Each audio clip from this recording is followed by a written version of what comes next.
So I get this one a lot. People understand what it means to write a book, but when it comes to writing for their audience, apart from the book, writers often get stumped. I was on a Zoom call recently and we were talking about growing an email list. And this person was like, okay, so let's say I grow my email list, which by the way, I'm a big fan of, because I think having an email list is the best way to communicate and nurture a relationship with your readers.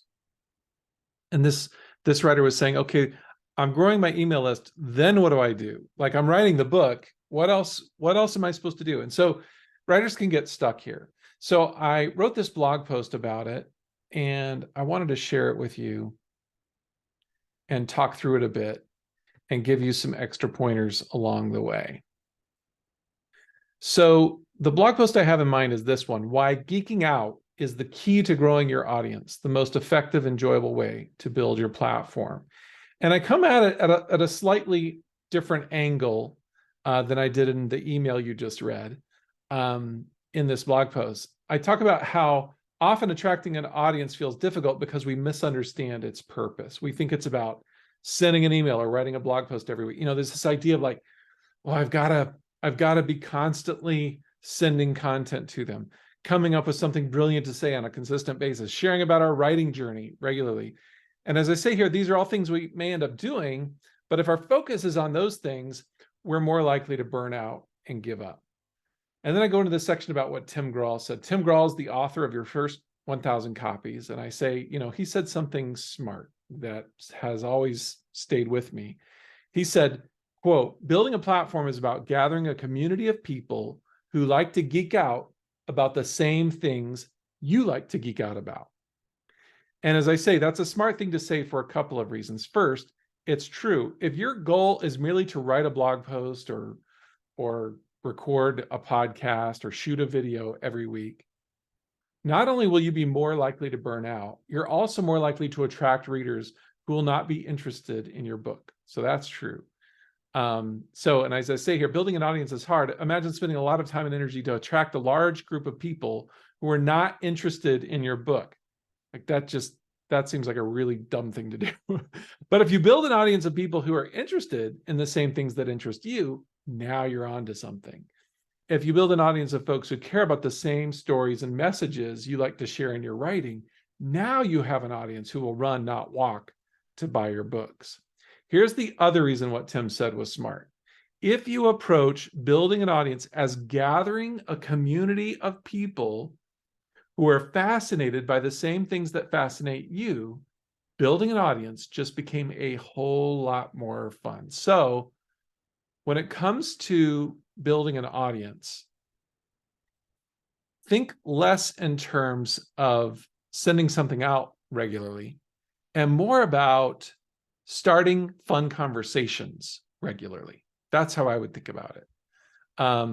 So how to geek out. In other words, this isn't about sending an email or publishing a blog post every week. This is about telling people what you're excited about every week. This isn't about being consistently brilliant. It's about pointing to something both you and your readers will find helpful, whether you've created it or not. This isn't about sharing your writing life, though sure, you may want to do that sometimes. This is about gathering of folks who are interested in the same kind of content you like to write. So if you're writing self-help or business books, for example, don't feel like you have to come up with some brilliant idea every week. Rather, point out what's already out there that you find brilliant and share why you think it's brilliant. What's a book that you've just read that you think others should know about that's in your space, right? Like if you're writing a book for moms, let's say, then what's another book for moms that you've read that you think people should know about? If you're writing science fiction, what's another science fiction book you've read that you need to tell others about, right? That you think others should know about? Go ahead and tell them. That's what it means to geek out loud. If you're writing a memoir, don't tell me how the writing process is going every week. And this is a mistake that writers make. They write about their writing process. Well, if you do that, you're going to attract other writers, which is fine if you're writing for writers. But if you're writing a memoir, what you want are readers of memoir. So instead, share helpful resources that relate to the themes of your memoir, for example. If you're writing science fiction, stop telling me about your query rejections. Tell me what your favorite sci-fi movies are and why they're your favorites. If you begin to geek out loud, as it were, you'll start attracting the right audience for your book, and you'll have more fun in the process. A little typo there in that last sentence. So I encourage you to think about what do you enjoy geeking out about as it relates to the book that you're working on? What do you like to geek out about? You know, if you and a friend who were, if you were with a friend who's also interested in the same topic of your book, what would the two of you probably talk about? What would the two of you recommend to each other in terms of videos, books, movies, playlists, whatever, podcasts? And those are the things that you are going to share about with your readers via blog posts, if you write a blog, via podcasts, if you prefer that, videos, if you prefer that, social media posts, in your speaking engagements, wherever you communicate to your audience, in just your emails, for example, wherever you communicate to your audience outside of your book, this is the kind of content that will help you grow an audience that is eager for your book. And I want to also tell you that one way that you can continue to deal with this struggle is inside book camp. Book camp will help you think about this struggle or will help you with this struggle in at least a couple of different ways.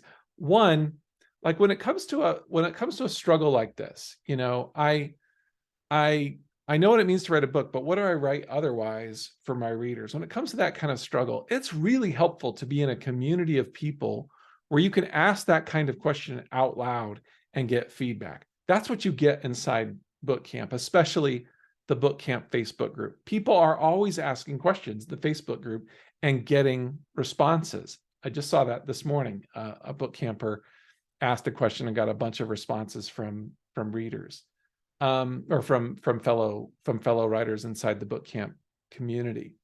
The other way that you can get help with an issue like this is every month, the first 7 days of each month, you can send in your own content, up to 2 pages of your own content, and get a professional review from me and a couple of other coaches I work with. So, for example, if you write a blog post and it's intended for your readers that you hope will be readers of your book, you can submit that blog post and say, hey, these are the kind of people I'm going after. This is the book that I'm writing, and these are the readers I'm going after. Does this blog post achieve that? Is this blog post likely to serve this community of people? And we'll give you our honest feedback and ideas for improvement. Not to mention, there's just hundreds of trainings inside the book camp members area. So there's 3 of dozens of ways that joining book camp can help you with a struggle like the one we've been talking about here. Right now, we have our spring sale going on, which means if you join during our spring sale, which is the last day is this Thursday, you'll get $1,000 in free bonuses. You get to keep those bonuses regardless of how long you stay in book camp. So if you've been thinking about joining book camp, you've been thinking about joining a community of writers, now's a great time to give book camp a try, because like I said, you get all of these bonuses. I mean, you can join book camp anytime, but right now is the time to join if you want all of these bonuses. If you click the button below, you can read more about the bonuses, and we'd love to serve you and support you, help you get your book into the world. All right, take good care. Bye now.